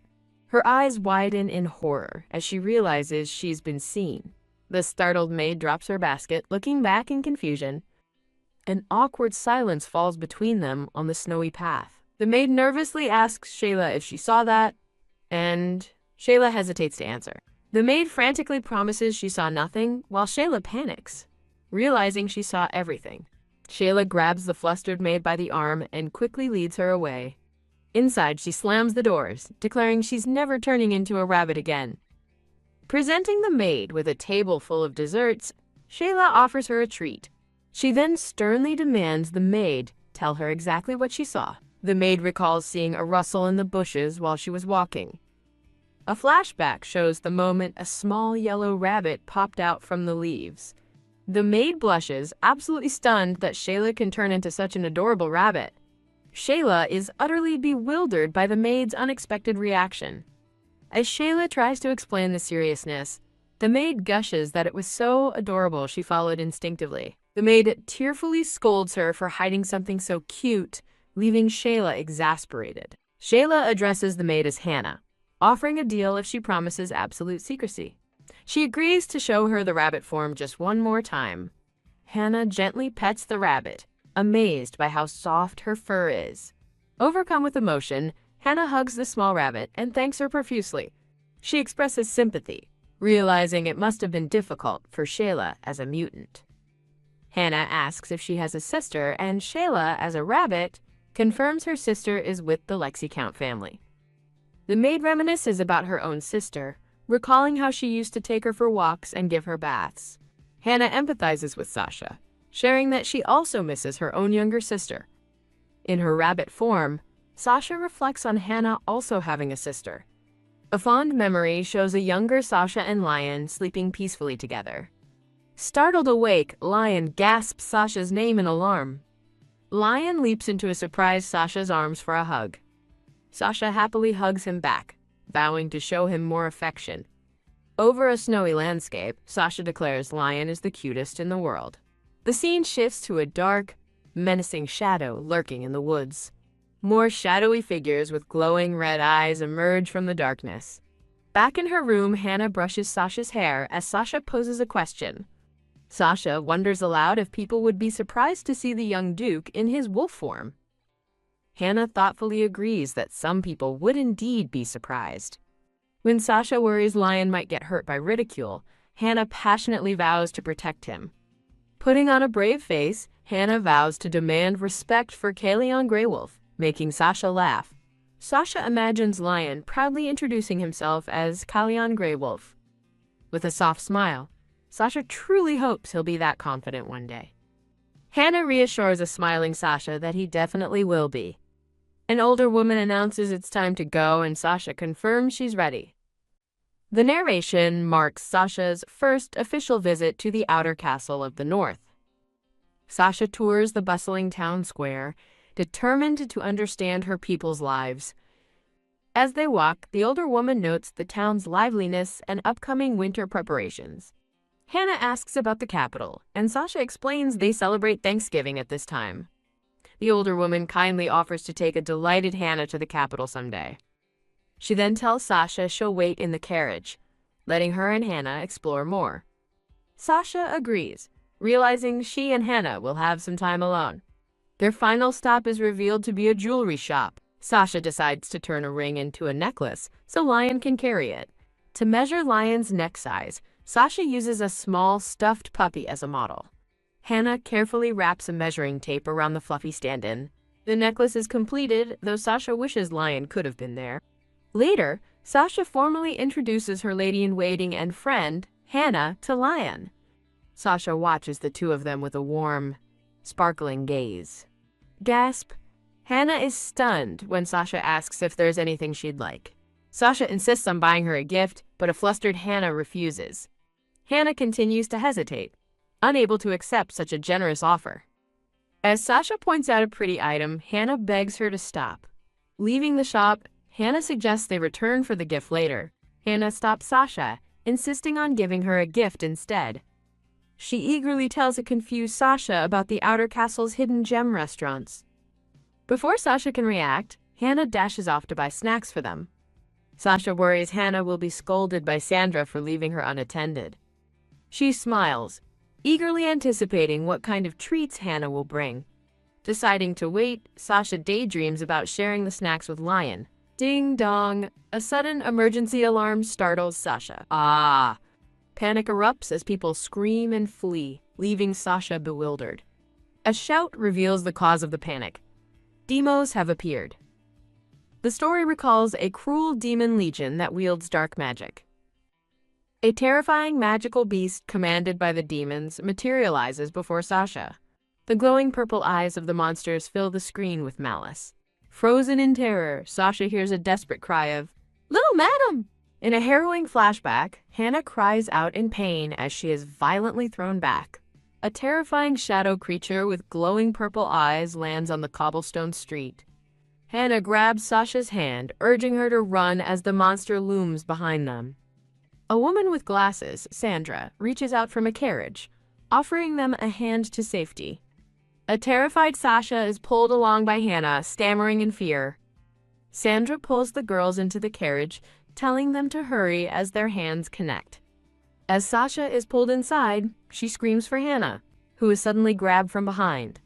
A dark tendril yanks Hannah away, pulling her from Sasha's grasp. Consumed by darkness, Hannah's face contorts in terror as Sasha screams her name. Sandra holds the frantic Sasha back, insisting she must not follow. As the carriage speeds away, Sasha desperately calls out, realizing Hannah was left behind. She cries that Hannah is with the monsters and pleads that they must go back and save her. Sasha screams Sandra's name, her face streaked with tears of pure desperation. With a somber expression, Sandra struggles to tell Sasha what has become of Hannah. Sandra's face hardens with resolve while Sasha stares in horrified disbelief. Sasha fears the worst, thinking Hannah must be dead as she recalls the magic beasts of Asha. Overwhelmed by grief, Sasha can only whisper her friend's name as a single tear falls. Sandra comforts the sobbing girl, sharing a belief that the dead are reborn as beautiful wildflowers. A memory of a smiling Hannah appears, gently advising Sasha not to keep calling for her. Sandra tries to soothe Sasha's grief, comparing the memory to a pleasant dream. The happy, innocent face of Hannah smiles warmly in the blue-hued memory. The dream twists into a nightmare as a corrupted Hannah calls Sasha a coward for letting her die. The shadow creature grabs Sasha's leg, its voice blaming her for its death. A terrifying, distorted face screams that Sasha is the one who ruined everything. Sasha bolts upright in bed, gasping in terror from the horrific nightmare. A fluffy white lion looks at her with a gentle and comforting smile. Lion continues to watch over her with a soft, warm expression. Nudging her cheek, Lion gently asks his Sasha if she is crying. As Lion licks her tears, she feels his warmth and realizes with relief it was only a dream. She stares into the night, wondering if Lion came to her room because she hadn't come to his. Sasha remembers being too flustered after the incident to even see Lion. The traumatic image of Hannah being taken floods her memory once more. Overwhelmed with guilt and sorrow, Sasha sobs that it's impossible. She covers her face and cries out her friend's name in anguish. Sasha buries her face in her pillow, sobbing uncontrollably as Lion stays by her side. The ornate and empty bed stands in the quiet, moonlit room. Lion comforts Sasha, telling her not to cry because her sadness makes him sad too. Sasha looks up, her tear-filled eyes showing a flicker of resolve. Hiding under the covers, she denies crying, but Lion gently insists that she is. She protests that only little kids cry, but Lion nuzzles closer, unconvinced. Lion reveals he tasted her tears when he licked her cheek, and she tells him to stop tickling her. Laughing through her tears, she hugs Lion and tells him again to stop licking her. Holding him tight, she softly says his name, remarking on how much he has grown. Lion perks up, asking if it's true, and she confirms that he's gotten heavier. Lion happily agrees, and the two cuddle together to fall asleep. A new day dawns, its light filtering through the bare branches of a tree. Sasha stirs from her sleep, gently rubbing her eye as she wakes up. She sits up with a sudden gasp, startled by what she sees. Lion peeks his head out from under the covers, greeting her as she realizes they slept together. Lion asks if Sasha's okay now, but she gasps in shock at his appearance. As Lion wags his tail, Sasha points in disbelief, exclaiming about his ears. He excitedly jumps around her feet, urging her to look at him. Sasha happily hugs Lion, who cheers that his ears are standing. She tells him it means he's growing fast. The two dance joyfully as she praises him, and he credits his growth to her. The scene shifts as armored boots walk heavily down a red carpeted hall. Antonio formally welcomes the armored figure, addressing him as my lord. The lord, a black-haired man revealed to be the duke, stands bloodied and wounded as Antonio notes how nasty his injuries are. Antonio suggests treating the duke's wounds first, reporting that the monster attacks are becoming more frequent, especially while Shayla was in the village. The duke immediately asks if Shayla is okay. Antonio replies that while she wasn't injured, she lost a close maid and is struggling. the Duke's expression hardens with resolve. A declarative statement appears, confirming the knight's training was not in vain. The narrative introduces the elite Grey Wolf Knights, confident they can even challenge the notorious Demon Legion. However, the true threat is the powerful Demos beasts. The knights barely defeated 3 and let 2 escape during a recent village attack. The Duke finds it strange, noting that the Demos have never fled a battle before. He worries about their evolving intelligence, questioning if they can even fight monsters capable of tactical retreats and ambushes. He dismisses the legend of the Black Wolf, who slew a Demios alone, as a mere story born of hope. The focus shifts to a sleeping lion, questioning if he is the true figure of the prophecy. A new silver-haired maid brushes Sasha's hair, remarking that she doesn't look well. Sasha flinches as the maid pulls her hair back into a style. With her hair tied up, Sasha sadly thinks that she still has no idea what truly happened to Hannah. The maid bluntly states Hannah is probably dead, claiming the Demos devoured many villagers. She adds that there will be a joint funeral since many bodies, like Hannah's, weren't recovered. With a sharp thwack, Sasha snatches the hairbrush from the maid's hand. Sasha glares back at the maid, her eyes wide with shock and anger. Turning away, Sasha coldly dismisses the maid. The new maid simply bids her to rest well. The narrative identifies the new maid as Jessica Mallory, daughter of a minor northern baron. It's revealed she was hired to replace Hannah. Sasha stands alone, thinking that there can be no replacement for her lost friend. Lion peeks out from hiding, asking if the maid is gone, and Sasha confirms it. Sasha tells Lion he didn't need to hide, reassuring him that no one was speaking ill of him. A happy memory shows Sasha and a maid with a fake mustache laughing together. Petting Lion, Sasha vows to teach a lesson to anyone who mistreats him, urging him not to hide forever. Lion startles back in fear, shouting no. He turns away, confessing he hates people looking at him or knowing what he is. He leaps away as Sasha calls out his name in concern. A different maid appears at the door, announcing that the Duke is waiting for her. Sasha invites Lion to see the Duke with her, but he firmly refuses. With a somber and determined look, Sasha clenches her fist. She walks out of the room, leaving Lion behind. The Duke rests in his grand, ornate bed, recovering from his injuries. Arriving with Antonio, Sasha sees the injured Duke and is immediately concerned.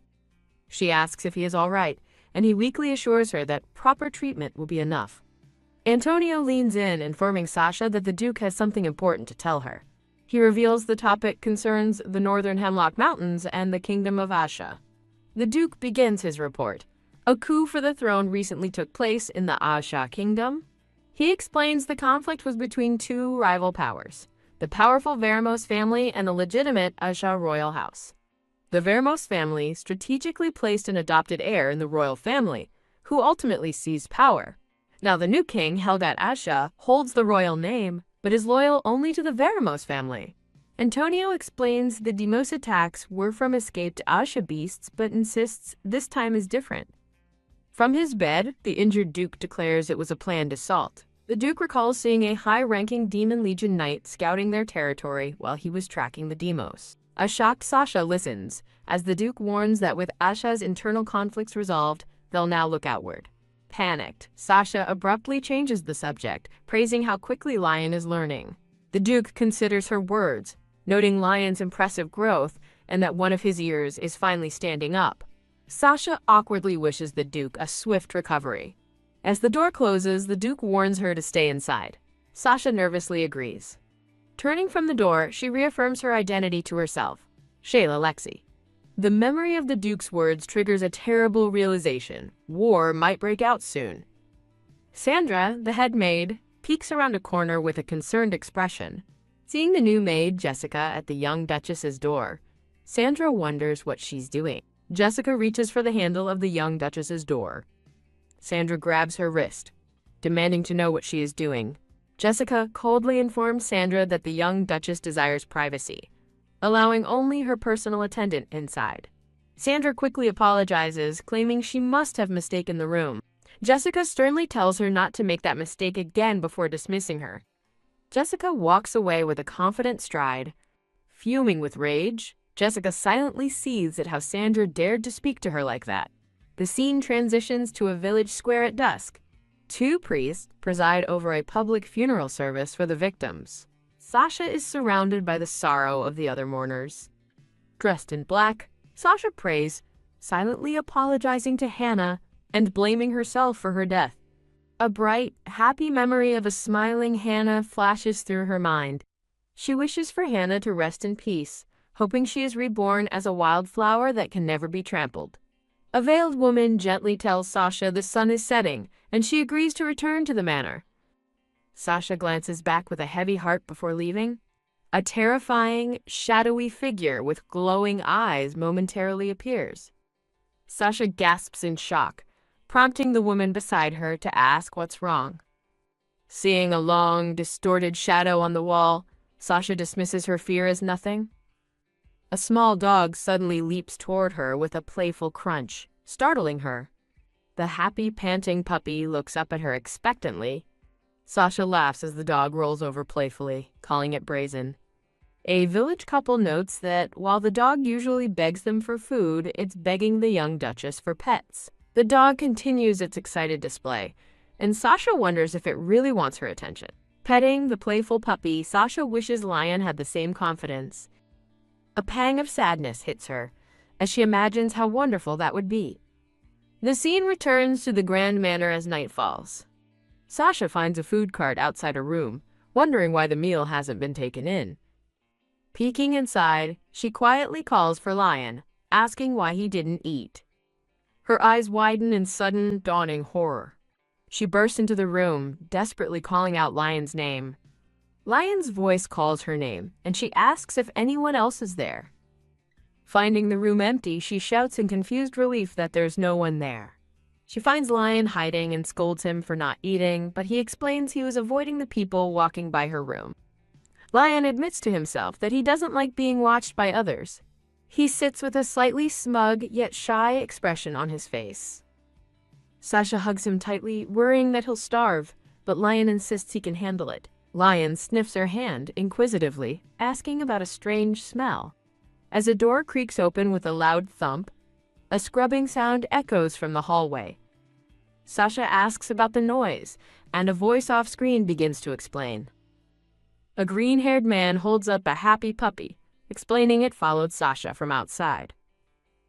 The man reaches toward Lion, who is hiding behind a chair. With a fierce whoosh, Sasha lunges forward, shouting at the man not to touch Lion. The man panics at the sight of a wolf as Lion, baring his fangs, lunges at the frightened puppy. Don't cling to Sasha. Lion roars, sending the puppy flying as the man looks on in horror. Sasha grabs the snarling Lion, scolding him as he warns the puppy never to show its face again. A flash of purple energy underscores the intense moment. Sasha reels back in horror, thinking Lion just told her to kill the puppy. She stares in disbelief, questioning if that's what Lion really said. Recalling his bared teeth, she realizes with a jolt that this isn't the Lion she knew. As Lion growls, she thinks in terror that this aggressive creature is not him. The green-haired man rushes forward, telling the little lady to step aside. Holding a broom, he declares they must drive away the mischievous spirit before it causes more trouble. Sasha freezes, stunned by his words. Lion coldly tells the man to go away, and the man gapes in shock that it can talk. Sasha struggles to process everything she just heard, the threats and the accusation that Lion is a spirit. Lion continues to snarl with vicious intensity. As the man screams, "Ah!" Lion furiously shouts for him to go away. Sasha calls out Lion's name, and he suddenly turns to her with a dazed, innocent expression. Lion looks up at her with large, teary, and impossibly cute eyes. He playfully rolls onto his back, asking Sasha if she wants to touch his paw. Flustered by his sudden change, Sasha can only stutter in response. As the scene shifts, Sasha inwardly calls him a little flirt. The narrative reveals that, judging by the servant's fear, Lion has attacked people in the mansion before. His attempt to bite the small puppy is recalled as another example of his aggression. Still on his back, Lion sweetly offers to let Sasha touch his tail too. Sasha glares down at him, completely unimpressed by his act. She pointedly asks if he has a bite mark, but he remains silent, refusing to answer. Lion declares he would never bite Sasha, but she retorts that he'd bite everyone else. She demands to know how petting a stray puppy could possibly be a betrayal. Pouting, Lion turns away and admits he doesn't know why, he just doesn't like it. Blushing furiously, Sasha accuses him of trying to act cute again to get his way. He denies it, explaining that he's not acting. Sasha herself said he was cute. Sasha realizes she's been completely fooled by his dual angel and devil personas. She points sternly at Lion, demanding he promise never to bite or threaten anyone again. Kneeling down, she scolds him for trying to bite smaller puppies and for saying violent things. She declares she hates violent people most and will hate him if he does it again, shocking him. Lion frantically promises not to, begging her not to hate him as she demands a pinky promise. With shining stars, the two seal their promise, her finger linked with his paw. Sasha sighs, realizing her problems with Lion are far from over. Looking out over the grand estate, she resolves that Lion must learn to get along with others. Later, she puts the finishing touches on a beautiful embroidery of a wolf howling at the moon. She smiles, proud of her finished work. Suddenly, a terrifying shadowy vision flashes, and she gasps in shock. 3 maids rush to her side, praising her incredible embroidery skills. Another maid marvels at the delicate patterns as a blushing Sasha sits quietly. One maid explains it's an adaptation of a popular capital pattern, impressing the others. In a hazy flashback, Sasha recalls that her father considered embroidery the most important skill for a lady. A younger Sasha presents her suspiciously perfect embroidery as a maid asks what she will use it for. Young Sasha calmly declares she will make a cushion cover. As she offers the embroidery, she explains it is a gift for Lion, surprising the maids.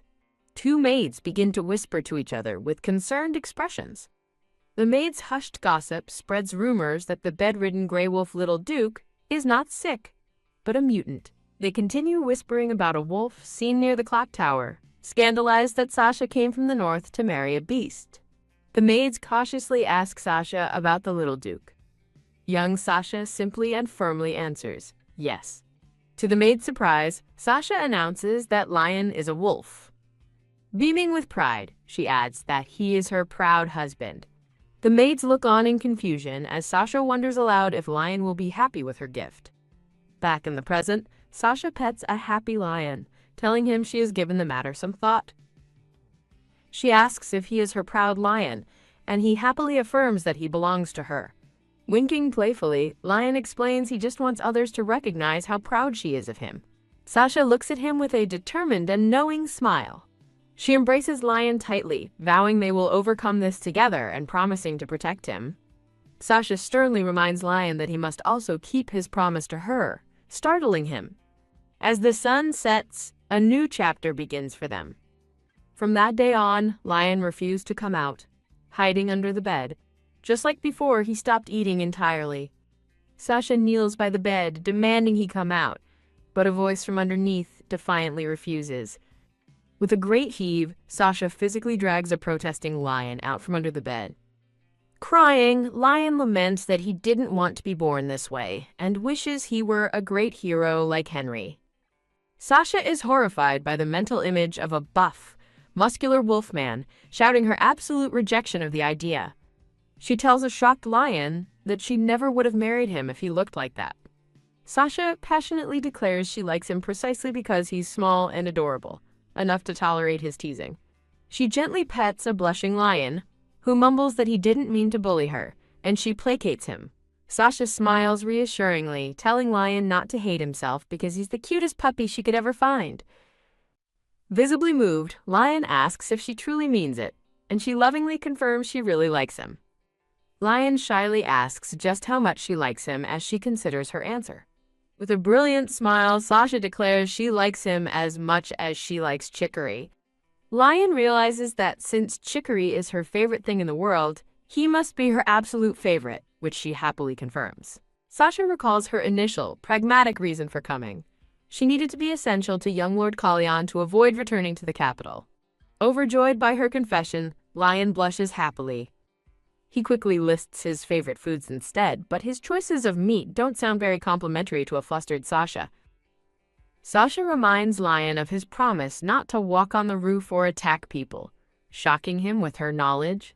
Pouting, she tells him that as his wife, she notices everything and recalls how shocked she was when she first found out. A flashback shows Lion as a shadowy wolf on the roof, and she remembers he took dangerous routes to avoid people. She holds his face gently, reaffirming her acceptance of him as Kaleon Greywolf. With a sad expression, Lion quietly agrees to her request if it is what she truly wants. The door creaks open as Lion tentatively steps out to begin his patrol. As he sniffs around the room, Lion worries about the filthy dog getting near Sasha again, confident she is too kind to fall for a mutt. He recalls the angry little puppy, fuming that it dared enter Sasha's room and that she was too oblivious to see its true intentions. With a smug look, Lion resolves that he won't let anyone else have Sasha's affection. It all belongs to him. He sits proudly, suddenly alert to something in the room. He gazes at his reflection, noticing the change in his appearance. Lion muses that he no longer looks as he did when he was a small, scruffy black pup, first held by Sasha. A shadowy figure recalls being pitiful like a puppy, but finding it unsettling when the animal began to speak. Staring at his monstrous reflection, Lion is haunted by the word unsettling. He looks down with a blush, deeply affected by the thought. With a loud crash, the mirror shatters as a man opens the door, saying, "Up we go." The man, Henry, holds up a new mirror, reminding Lion that he broke the last one. As Henry asks what's wrong, Lion thinks that Henry must consider him a fool. Henry leans in, questioning how a mere gamekeeper could afford such an expensive mirror. Lion scowls, asking if Henry has been gossiping with the butler. The narrator reveals it was Henry's spying that led to him meeting Sasha, recalling how he shamelessly displayed portraits. Leaning against a wall, a collection of portraits prompts the question of what they are. In a flashback, Henry explains he's delivering portraits, and Lion mockingly asks if a fool like him appreciates art. Henry asks if a painting has caught his eye, but Lion pointedly looks away. His attention is captured by the radiant portrait of a young blonde girl. Looking at her image, he thinks to himself that she's like an angel. Blushing, a smitten Lion wonders who the beautiful girl in the painting could be. He squints, trying to make out the name written on the portrait. He dismisses asking the illiterate Henry, unaware that he would one day marry her. The narration concludes with the stunning revelation that the girl in the painting would become his wife. The memory leaves Lion standing in stunned silence. Overwhelmed, he quickly scurries to hide under the bed. Crying, he despairs that he has ruined a beautiful lady's life by making her marry a grotesque wolf. He recalls that even his nanny hated him, remembering the servant's shock that he could talk. Looking at his reflection once more, Lion sadly calls Sasha a fool. He remembers the warmth of her embrace. He thinks about how she hugs and kisses him. A bright memory of her joyful laughter fills his mind. He looks down at his own paw, thinking about his paw pads. A soft, blushing smile spreads across his face at the pleasant memory. The scene shifts to the grand exterior of the Grey Wolf mansion.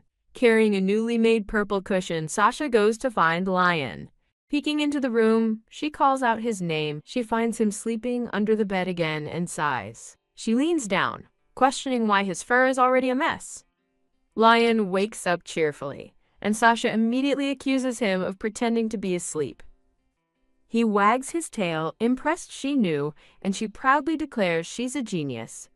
He rolls onto his back, playfully asking if she means he's cute, and she concedes the point. Sasha surprises a curious Lion by presenting him with the embroidered cushion. Lion's eyes widen in absolute delight and astonishment at her gift. 3 versions of Lion excitedly hop around Sasha, showering her with praise for the amazing gift she made. The cushion is revealed, showing a hand-stitched dedication from Sasha to her beloved Lion. Sasha is flabbergasted when Lion refuses to use the cushion, wanting to keep it pristine. She takes his old mat, threatening that if he won't use the new cushion, he gets nothing. The 3 lions plead for their blanket back, but she holds firm, demanding he promise to use the cushion. With a quick tug, one of the lions snatches the old tattered blanket from her grasp. Clutching his treasured blanket, Lion frantically searches for something he had hidden inside. His eyes widen in pure panic as he realizes his precious ring is gone. He desperately asks Sasha if she's seen the ring he hid, but she plays dumb, asking what's missing. A dejected Lion explains his precious ring matches Sasha's eyes, while she scoffs that he still skipped the wedding. Grabbing his fur, a blushing Sasha asks if he lost the wedding ring, threatening their marriage is over if he did. Sasha confirms her ultimatum to a stunned Leon. If the wedding ring is lost, the marriage is done. A shocked Sasha watches as Lion takes her words to heart. Panicked, Lion bolts out the door to find the ring as Sasha yells that she was only kidding. Sasha gives chase, wondering how he disappeared so quickly. Eek! A sudden scream startles Sasha, who recognizes the voice. Two maids look on in shock, as one realizes who the mysterious wolf is. The maid confirms the wolf is the young duke, just as Sasha reveals she has the ring. She gently pets a relieved Lion, explaining her plan to make it a necklace for him to wear. As Sasha pets his cheeks, she apologizes for the prank, and a blushing Lion tells her it's okay. The girl fawns over Lion, declaring he's the most handsome and majestic wolf she's ever seen. Lion snarls, his eyes glowing menacingly as the girl's hand touches his fur. The girl introduces herself as a maid in the castle, assuring the young duke she isn't a threat. The maid pleads with the young duchess to intervene. Sasha formally introduces her maid to Lion, asking if they have met. At Sasha's request, a stoic Lion begrudgingly says hi. Lion proudly tells Sasha he greeted the maid, while Sasha covers a small laugh. Sasha hugs Lion, excusing his poor social skills, while a narrator notes he's only 2 years younger than her. A man's hand appears, correcting that Lion is 2 years older and scolding his rude behavior, which Lion denies learning from Henry. The scene shifts with a hazy, textured transition. A voice calls out over a nighttime view of the grand estate. An older maid and the young maid, Jessica, find Sasha, addressing her with concern. Sasha remains silent, her expression unreadable. Sasha calls Jessica by name, who meekly responds. Sasha points out that Jessica never uses her proper title, Young Duchess. She notes that everyone else, including the head butler, now addresses her correctly. A flashback shows Jessica properly addressing a younger Sasha, highlighting her deliberate disrespect in the present. Sasha confronts her directly, asking if Jessica refuses to acknowledge her as the North's future ruler. Faced with the young Duchess's question, Jessica hesitates. Jessica smirks, suggesting that since the Duke is young, she might become the second wife. The head maid is outraged by Jessica's insolence, but Jessica retorts that maids becoming a lord's wife isn't uncommon. Sasha looks down on them, remarking that she didn't realize Jessica was so foolish. With cold authority, Sasha reminds Jessica that the Grey Wolf family has no history of divorce or remarriage. Jessica screams that as an outsider, Sasha doesn't understand. Her father promised she'd get whatever she wants. Sasha dismisses her as a waste of time and has her sent out, ignoring Jessica's insults. As chains bind the doors, Jessica's fading scream declares that Sasha is nothing. In the quiet aftermath, Sasha asks the head maid if she was too harsh. The head maid reassures her that she acted as a young duchess must. Sasha reflects that she acted maturely but secretly disliked Jessica, wanting to introduce Lion only to Hannah. A charming drawing depicts a happy Sasha introducing a different, dark-haired maid to Lion. Sasha blushes, troubled by her own feelings. She wonders if her own possessiveness makes her no different from Lion snapping at a puppy. Addressing the head maid as Sandra, Sasha announces her decision to take Lion out more often. She issues a stern command: tell the servants that if they must gossip, they will do so out of the wolf's earshot. A harrowing flashback shows a terrified young girl being called a little witch and urged to run. The girl's foot steps back in fear as the memory continues. A young Sasha clutches Lion tightly, crying out in terror. In horrific memory, a girl screams the names Hannah and Sandra in despair. A frantic thought echoes through a bloody scene, wondering why no one is answering. Amidst the carnage surrounding an overturned carriage, a voice pleads for someone to come back. A chillingly calm young girl with brown hair states that they are all probably dead. Sasha relives a memory, watching a screen where a crazed girl recounts how Demos devoured villagers. Trembling, Sasha holds Lion as the voice continues, mentioning bodies that were never even found. The disembodied voice then asks if they ever found the young duke's body. A mocking voice laughs at the stupid outsider, causing a terrified Sasha to whisper Lion's name. As a voice taunts her for thinking she's special, Sasha hugs Lion tighter, denying it. Inner voices clash as taunts of her powerlessness are met with her fierce determination to protect Lion at all costs. Gasp. Sasha bolts upright in bed, waking from the horrible nightmare. She clutches her nightgown, her heart still pounding from the dream. The scene pans out to the grand estate, where the long northern winter has officially begun. Realizing it was just a dream, Sasha decides to forget it to avoid worrying Lion. Bam! Sasha throws open the door, announcing it's time for their walk as she begins Operation Make Lion Confident. Lion sits looking completely uninterested, leaving Sasha wondering how to coax him out of the room. With a determined pout, Sasha devises a plan, offering Lion a kiss if he comes outside. Shocked, Lion asks if this means she won't kiss him anymore. Sasha teasingly suggests she'll kiss a stray puppy instead, sending Lion into a sudden panic. A flustered Lion immediately agrees to go out, earning a satisfied smile from Sasha. Now outside, Sasha points toward the garden, happily suggesting they go for their walk together. Lion frets that people will look at him strangely, but Sasha reassuringly pets him and dismisses his fears. Startled, Lion recoils upon seeing a servant sweeping the hallway. The servant respectfully greets the young duke and young madam, while Sasha politely returns the greeting. Sasha gently encourages a sweating Lion to say hello, and he shyly mumbles a greeting.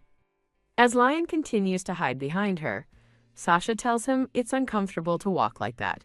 They finally arrive at the snow-dusted garden steps, and Sasha excitedly announces they're there. Overjoyed, Sasha hugs Lion and praises him for doing a good job, asking him to always walk with her. A blushing Lion agrees, but only if she promises to praise him more. Nearby, a butler notices the heartwarming scene with a curious hum. The butler urgently approaches a black-haired man at a desk, begging his grace to look at the ledger. The scene shows Sasha and a happy Lion running around the garden together. Watching them, the butler smiles with tears in his eyes, thinking he never expected to see such a day. The black-haired man, the Duke, remains seated at his desk in silence. The Duke maintains a stern, unreadable expression. As he writes, a glowing image of Sasha and Lion playing appears, and he reflects on how much Lion has grown. The Duke's thoughts conclude with a firm resolve. No matter what Lion looks like, he is the heir of Grey Wolf. Later, Sasha washes a whining Lion in the bathtub, telling him to stop complaining about his fur turning gray. She tells a grumpy Lion it's time for a bath. Soon, Lion is completely buried in a mountain of soap suds. Sasha startles herself as she rinses the soap from Lion's fur. After the bath, Lion's fur is still gray, leaving Sasha to wonder why.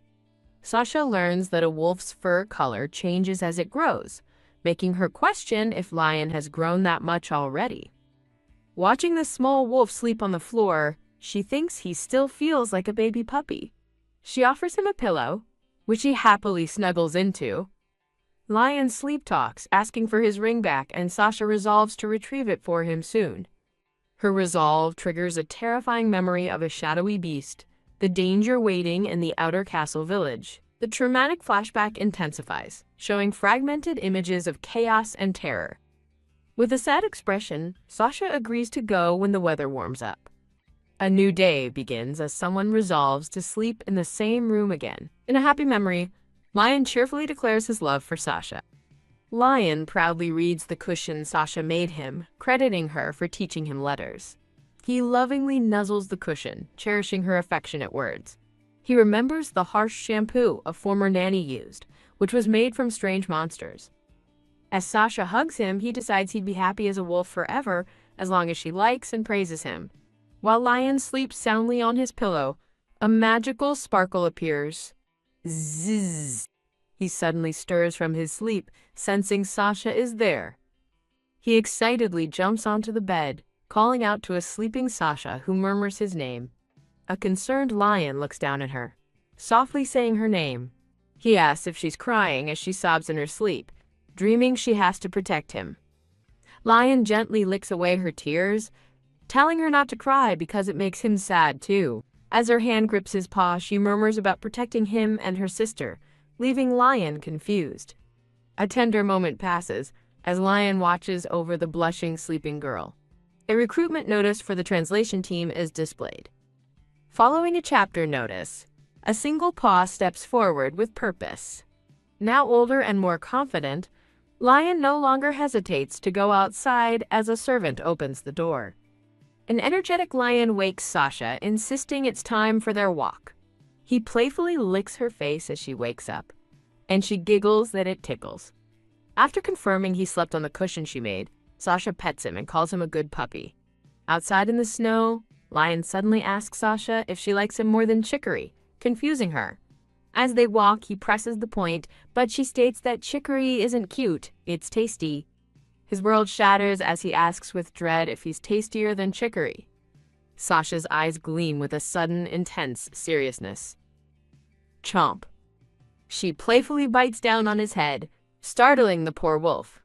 Declaring him tasty, she smiles as he eagerly asks if that means she likes him better. She agrees, but adds she wants Chicory now as a triumphant Lion happily prances around her. The narration notes that people at the duchy, like the man shown, were no longer startled to see Lion. Sasha and a happy, confident Lion walk together through a shower of sparkles. Wearing a handsome blue bow, Lion sits proudly, as Sasha's thought declares him the cutest thing in the world. Sasha hugs Lion and seeks confirmation from the older woman Sandra. Sandra reminds Sasha of the rules for their outing, and Sasha steels her resolve to behave. Wah! A person in the crowd gasps with shock upon seeing the small wolf. The person recalls the terrifying, huge black wolf who was the young lord, thinking how strange the difference is. Sandra sharply scolds the onlookers to show respect, wondering how they immediately knew he was a wolf. Unaware of the commotion, Lion proudly asks Sasha for praise for being a good boy. Sasha pets him, telling him he did an amazing job while relieved he didn't hear the gossip. Sandra asks if the nearby jewelry shop is where Sasha placed her order. A thought bubble reveals a clover necklace was bought for Hannah. Sasha asks Sandra to send the gift to Hannah's family, and the older woman agrees. A curious Lion asks who Hannah is, and Sasha shyly explains she is her friend. A jealous Lion demands to know if she's a closer friend than he is, which Sasha quickly denies. Sasha gives a soft, knowing smile, her feelings clear. A pair of gloved hands presents the ring, now on a chain, announcing its return. Sasha looks up in surprise as the necklace is held out before her. The ring necklace, attached to his blue bow, is gently placed around a curious Lion's neck. In a quiet moment of reflection, Sasha marvels at how much Lion has grown. Looking at the snowy estate, a voice expresses surprise about a necklace being for the young lord. As Henry mockingly asks if the gift is something ladies wear, a growling Lion demands to know if he's mocking Sasha. Sasha gently pets Lion, explaining she just wanted to hang her ring on his neck and noting how much he's grown. Looking at the ring in her gloved hand, she wonders what to do since ordering a new one is pointless if he keeps growing. Henry recognizes the wedding ring, agreeing it won't get lost on a necklace, while Sasha admits she stole it. He tells them to wait a moment, preparing to show them something. Ta-da! Henry proudly presents a sturdy bull leather collar, boasting that it never breaks. Lion looks utterly disgusted as Henry claims leather is better than soft gold for a wolf, scoffing at his knowledge of jewelry. Sasha gasps in realization, admitting Henry is right. She only thought of gold because it was the most precious material for Lion. She wonders if Henry just understands dogs well, while a confused Leon asks what she's thinking.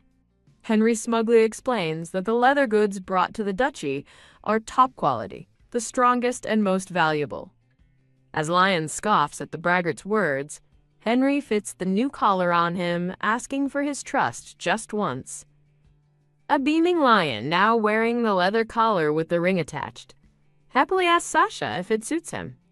Overjoyed, Sasha flashes a brilliant smile and tells him it really fits him. Lion is overcome with pure, blushing happiness. He reflects that while he couldn't wear the ring on his paw, Sasha found a way to make it even more special for him. A joyful lion prances through the air, carrying the special cushion Sasha made him. Sasha watches him with a warm, happy expression. His thoughts ring out, declaring that his number one is obviously Sasha. Lion joyfully hugs Sasha, thanking her and calling her necklace the best, while Henry mutters that he found the leather strap. An off-screen conversation reveals that Lion has been going out to the village a lot lately. By the fire, Henry jokingly asks if Lion will be conquering mountains next, but Sasha dismisses the idea. As Henry pets him, he informs Lion that the hunting festival begins in the spring. Sasha eagerly declares her wish to attend the banquet with Lion this time, asking if he's okay with it. Henry scoffs at the idea, questioning how the young lord could attend a banquet when he can't even use a fork, which earns him a furious glare from Lion. Lion looks away thoughtfully, his new collar prominent. The three of them walk together along a stone path. Lion's ear twitches as he overhears something in the distance. He listens as cruel gossip drifts from a nearby building, pitying the lady who married that kind of beast. Sitting alone, Lion worries that if he attends an event, people will say terrible things about Sasha. Sasha is stunned speechless as Lion calmly agrees with Henry, stating he has no plans to go. Looking resolute amidst thorny purple flowers, Lion firmly declares he will not go to the banquet. He repeats his refusal, leaving a shocked Sasha to ask what's wrong. With fierce determination, Sasha tells him it's fine to go out, promising to protect him no matter what. Oh no! Panicked Lion realizes how upset Sasha looks. He desperately searches for an excuse that won't hurt her feelings. Henry looks on with a confused expression, wondering what's happening. Wah! In a burst of desperation, Lion shouts that it's because of the ghosts. He wildly explains that during the festival, the ghosts of hunted animals crawl out and could eat a small puppy like him, stunning Sasha and Henry. Lion points the blame, declaring that Henry was the one who told him so. A frantic Henry insists it was a joke he told when Lion was tiny, while a stoic Lion tells him to stop talking nonsense. Henry argues that Lion is no longer a puppy, pointing out that his presence is making the horses in the stable tremble. A blushing Sasha defends Lion, saying it's natural for him to be afraid of ghosts at his age. She instructs Henry to tell Lion that ghosts aren't real, sending him into a panic as he begs the young lord for mercy. Lion flinches, realizing his plan is backfiring. Sasha comforts the crying wolf, reassuring him that ghosts aren't real before calling him a coward. Henry sweats, wondering if his lady truly still sees the formidable young lord as a mere puppy. Cradling Lion, Sasha frets over her promise to take him to the banquet, wondering what she should do now. The scene shifts to a quiet, blue-walled room. The narrator reveals that ever since Lion refused to go, a dejected Sasha has been down. Peeking into the room, a sad Lion watches her, questioning if he made the wrong choice. Lion howls dramatically, thinking that cutting back on kisses is too cruel, as a seated Sasha asks what's wrong. Sasha lovingly kisses a blissfully happy, blushing puppy Lion. Complaining that she barely praises him anymore, Lion gets reassurance from Sasha that he did well reading a book. Now older, a melancholic Lion worries that Sasha's affection is waning because he is no longer small, cute, or white. He then wonders if it's because he still isn't human, and a concerned Sasha approaches, asking why he's crying. A nervous Lion tells Sasha he saw a ghost again, claiming it was just standing there staring at him. Sasha asks if he wants to sleep together again, and he eagerly accepts her offer. As they lie in bed, Sasha asks what kind of ghost he saw this time, and Lion hesitates. He stammers that it was a tiger ghost, as a terrifying spectral tiger looms behind Sasha, who wonders about hunting tigers. Lion explains that one was caught long ago, leading Sasha to muse that even a wolf would be scared of a tiger. Sasha reassures him that ghosts only eat puppies, so she'll be safe as a human, a word that startles Lion. He has a vision of a dark, human-like shadow reaching for Sasha in bed, making him question if he wants to be human. Remembering a young Sasha saying she liked him as a cute puppy, he realizes his human heart is at odds with her affection. Sasha gently pleads with Lion to attend the banquet, but he remains silent, looking away. She tenderly places her hand on his paw. No? Lion snatches his paw back and leaps off the bed, bluntly refusing and leaving Sasha stunned. A heartbroken Sasha watches him go, her eyes wide with sadness and confusion. Lion dashes down a stone path, driven by a strange, persistent feeling. The sensation becomes clearer, an undeniable urge to run on two legs. This is followed by an overwhelming urge to hold Sasha in two arms. A beautiful, ethereal vision shows his desired human form embracing a content Sasha. Running through the snow, Lion worries if Sasha will still love him if he changes and loses his soft ears and paws. With tears in his eyes, he wonders if she'll still kiss and hug him, admitting to himself that he's scared. He continues his lonely walk, his greatest fear being that Sasha won't love him anymore. Sasha's barefoot steps onto the cold stone path, chasing after him. She desperately shouts his name into the cold, dark night. Lion stops dead in his tracks, turning in surprise to see her. Rushing to his side, Sasha scolds him for running out into the freezing darkness, calling him an idiot. She pulls him into a tight embrace, asking if he saw a ghost, as he realizes she loves him enough to chase him down. Cradling him, Sasha calls him a silly puppy, as he admits his fear, deciding to continue using the ghost excuse. His new plan is set. He'll feign fear of ghosts until spring finally comes. A close-up shows Sasha's eyes, heavy with concern and weariness. Later, in bed, Sasha complains that it's too hot with Lion sleeping so close to her. With teary eyes, Lion again blames the ghosts, prompting a tired Sasha to ask if he saw another one. As he claims he was terrified, she comforts him, patting his head and calling him a baby. The scene transitions to a letter with a red wax seal resting on an ornate tray. Sasha reads the letter to a pleased Lion, telling him they must stay healthy. He replies that he loves hearing her voice. She playfully corrects him, saying that when he's human, he will have to write his own letters, and he agrees. Her expression suddenly shifts to shock as she reads further, causing a concerned Lion to call her name. Her eyes widen in horror at the letter's contents, and she grabs a pair of scissors as Lion anxiously asks what's wrong. The letter describes a terribly sick rabbit being ignored by a count, showing an image of a lone rabbit in a cage. Signed by someone named Ellie, the letter pleads for money, leaving Lion to wonder who Ellie is and what the sick rabbit means. Sasha turns to him, her expression grim, explaining Ellie is her maid, and the rabbit is.